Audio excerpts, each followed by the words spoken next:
Assalamualaikum warahmatullahi wabarakatuh. Apa kabar Sobat Forum? Kembali lagi ketemu bersama kami dalam program Forum Ngopini, sebuah program editorial yang akan mengantarkan sebuah isu yang menjadi pilihan kami dalam sepekan terakhir ini, tentu saja dari ruang redaksi Forum Keadilan TV. Bagaimana dengan pekan ini? Pekan ini kami memilih isu terkait mundurnya Mahfud MD dari jabatan Menko Polhukam. Mahfud MD memutuskan mundur dari jabatan Menteri Koordinator Bidang Politik, Hukum, dan Keamanan atau Menko Polhukam Republik Indonesia.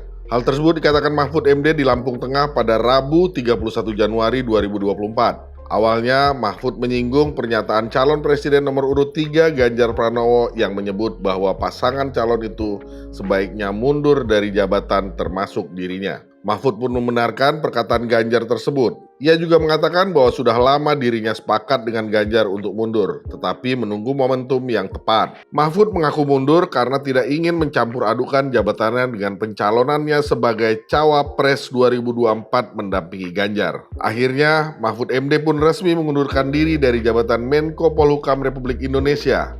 Cawapres nomor urut 3 itu resmi meninggalkan jabatannya di Kabinet Indonesia Maju usai memberikan surat permohonan pengunduran diri kepada Presiden Joko Widodo di Istana Negara Jakarta Pusat pada Kamis 1 Februari sore. Mahfud menyampaikan terima kasih kepada Jokowi yang telah mempercayainya menjabat sebagai Menko Polhukam sejak 19 Oktober 2019. Menurut Mahfud, pengangkatannya sebagai Menko Polhukam adalah sebuah penghormatan dari Jokowi kepada dirinya. Saat itu, Mahfud berbincang bersama Jokowi sekitar 10 menit dan berbicara dari hati ke hati tanpa adanya ketegangan. Mahfud juga menyampaikan permintaan maaf kepada Jokowi. Mahfud mengundurkan diri didampingi Menteri Sekretaris Negara RI Pratikno. Usai resmi mundur, Mahfud MD mengaku bahwa dirinya tidak akan ikut campur terkait penggantinya sebagai Menko Polhukam. Ia juga tak memberikan nama yang cocok untuk ditunjuk sebagai Menko Polhukam kepada Presiden Joko Widodo. Menurut Mahfud, hal tersebut adalah hak prerogatif Presiden. Katanya, hak prerogatif itu menyangkut profesionalisme dan konstelasi politik yang diinginkan oleh Presiden.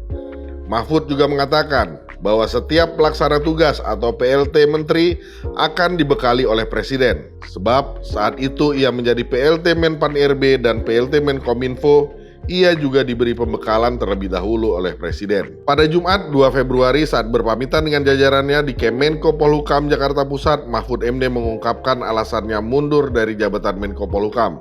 Mahfud mengaku sulit membedakan tugasnya sebagai Menteri Koordinator atau Menko dan sebagai Cawapres. Ia mengaku sudah mencoba selama 3 atau 4 bulan sejak pencalonannya sebagai Cawapres di bulan Oktober 2023. Meskipun dalam aturan memperbolehkan menjadi seorang menteri sambil menjadi Cawapres, namun ketika dijalani, terkadang ia merasakan ada konflik kepentingan ketika dirinya berkunjung ke daerah sebagai Menko, bukan sebagai Cawapres. Oleh sebab itu, Mahfud mengaku harus berhenti berkunjung ke berbagai daerah sebagai menteri. Ia pun merasa sulit membedakan antara melaksanakan tugas sebagai Menko dengan saat berkampanye.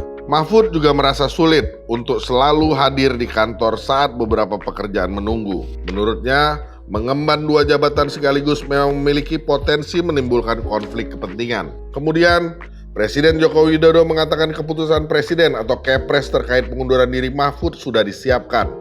Hal tersebut diungkapkan Jokowi di Pelabuhan Tanjung Priok, Jakarta Utara pada Jumat 2 Februari. Sementara itu, terkait siapa yang akan menggantikan posisi Mahfud, Jokowi meminta beberapa hari untuk menentukan. Ketiga calon presiden pun memberikan tanggapan mengenai pengunduran diri Mahfud MD tersebut. Capres nomor urut 1 Anies Baswedan merespon pengunduran diri Mahfud dari jabatan Menko Polhukam. Menurutnya, Mahfud menjadi contoh kemajuan dalam demokrasi yang menjunjung etika. Ia pun menghormati dan mengapresiasi keputusan Mahfud MD itu. Apresiasi pengunduran diri Mahfud juga datang dari pasangannya di Pilpres 2024, Ganjar Pranowo. Capres nomor urut 3 itu berharap agar pejabat pemerintahan lain yang terlibat dalam Pilpres 2024 juga mengundurkan diri seperti Mahfud. Ganjar juga menanggapi soal sosok yang nantinya akan menggantikan Mahfud MD sebagai Menko Polhukam. Katanya menentukan sosok pengganti Menko Polhukam Mahfud MD merupakan hak prerogatif Presiden. Ia pun berharap komunikasi Presiden Joko Widodo dan Mahfud tetap berjalan baik. Ganjar meyakinkan saat ini tidak ada persoalan komunikasi antara keduanya. Ia mengatakan hubungan Jokowi dan Mahfud selama ini baik. Sementara Capres nomor urut 2 Prabowo Subianto yang saat ini masih menjabat sebagai Menteri Pertahanan atau Menhan menilai langkah Mahfud sebagai hak politik. Namun, Prabowo enggan memberikan komentar lebih lanjut terkait pengunduran diri Mahfud tersebut. Di sisi lain, Dewan Pengarah Tim Kampanye Nasional atau TKN Prabowo Subianto Gibran Rakabuming Raka Hasim Joyo Hadikusumo menegaskan bahwa Capres nomor urut 2 Prabowo Subianto tidak akan mundur dari jabatan Menhan. Hal tersebut disampaikan oleh Hasim saat menghadiri acara konsolidasi Gema Desa untuk kemenangan Prabowo Gibran di Diandra Convention Center Surabaya, Jawa Timur pada Kamis 1 Februari. Hasim juga mengatakan, tidak ada aturan yang mewajibkan menteri harus mundur ketika berpartisipasi dalam kontestasi Pilpres 2024.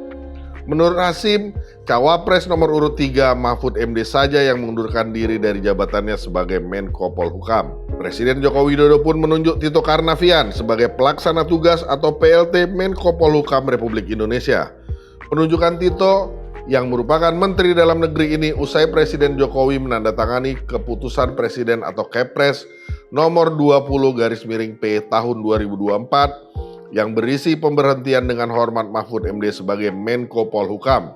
Koordinator Staf Presiden Ari Dwi Payana pada Jumat 2 Februari mengatakan bahwa penunjukan Tito Karnavian sebagai pelaksana tugas, wewenang, dan tanggung jawab Menko Polhukam Kabinet Indonesia Maju periode 2019-2024 sampai adanya Menko Polhukam definitif. Sebenarnya, memang tidak ada aturan bagi menteri untuk tidak diperbolehkan ikut berkontestasi dalam pemilu dan Pilpres 2024 ini. Namun, khalayak luas mengetahui tentang adanya konflik of interest atau konflik kepentingan. Konflik kepentingan sangat rawan terjadi. Bukti nyata sudah terjadi di depan mata kala Gibran Rakabuming Raka dengan mudah masuk dan ikut berkontestasi di Pilpres 2024 karena ketok palu dari Mahkamah Konstitusi atau MK. Akhirnya ini menimbulkan huru-hara berkepanjangan hingga saat ini. Bahkan hal ini membuat Ketua MK kala itu, Anwar Usman yang juga paman dari Gibran Rakabuming Raka dan juga yang mengesahkan gugatan soal uji materi usia Capres-Cawapres diberhentikan dari jabatannya. Sebagai menteri, pasti ada kalanya mereka bertugas ke berbagai daerah dan bertemu dengan masyarakat. Jika dirinya juga merupakan seseorang yang sedang mencalonkan diri sebagai calon presiden atau calon wakil presiden, bisa saja kesempatan tersebut digunakan juga untuk meraup suara. Hal seperti ini yang dikhawatirkan terjadi. Fasilitas negara juga bisa digunakan dalam kampanyenya. Padahal sudah jelas, fasilitas negara yang diberikan kepada para menteri atau pejabat negara tidak boleh digunakan untuk berkampanye. Jika hal seperti ini terjadi, kemungkinan soal korupsi, kolusi, dan nepotisme hingga abuse of power bisa saja terjadi berkepanjangan hingga saat si pemenang yang curang itu menjabat sebagai kepala negara. Sobat Forum, tidak sampai 2 minggu lagi atau menurut hemat kami kurang lebih sekitar 10 hari lagi kita akan melaksanakan perhelatan akbar pemilu 2024 yang akan dilaksanakan tepatnya pada 14 Februari mendatang. Kita semua berharap pemilu pada tanggal 14 Februari mendatang itu berlangsung lancar, tidak ada kendala, dan hasilnya sesuai dengan yang kita harapkan semua. Semoga juga tidak terjadi kericuhan, gejolak, maupun hal-hal yang tidak diinginkan. Kami dari Ruang Redaksi Forum Keadilan TV akan terus menginformasikan terkait pemilu 2024 mendatang. Terima kasih. Assalamualaikum warahmatullahi wabarakatuh.